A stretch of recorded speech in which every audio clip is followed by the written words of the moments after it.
يا رسول الله كيف يأتيك الوحي؟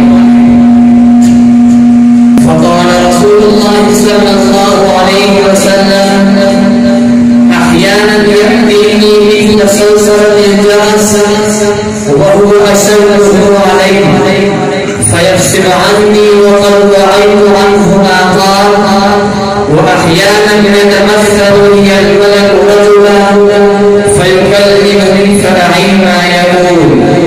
قالت عائشة رضي الله تعالى عنها قالت: ولقد رأيته ينزل عليه الوحي في اليوم الشديد البرد فيفصل عنه فيتفصل عرقا. رواه البخاري.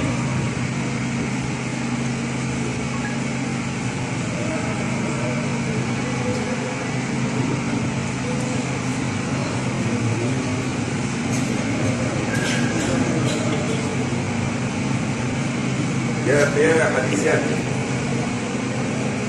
رفع الحديث الثالث عن عائشة رضي الله تعالى يا باب الاستحياء فأمر غيره بالسؤال.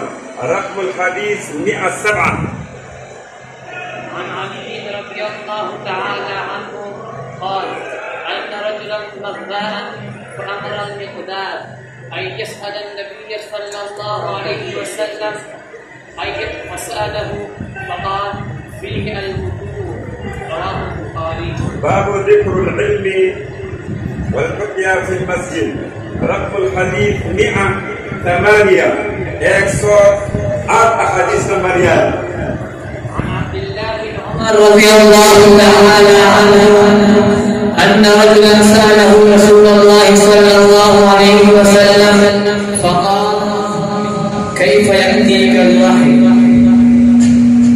فقال رسول الله صلى الله عليه وسلم: أحيانا يأتيني مثل صلصلة الجرس وهو أشده عليه فيفصل عني وقد وعيت عنه ما قال، وأحيانا يتمثل لي الملك رجلا فيكلمني فأعي ما يقول. قالت عائشة رضي الله تعالى عنها قالت: ولقد رأيته ينزل عليه الوحي في اليوم الشديد البرد فيفصل عنه فيتفصل عرقا. رواه البخاري.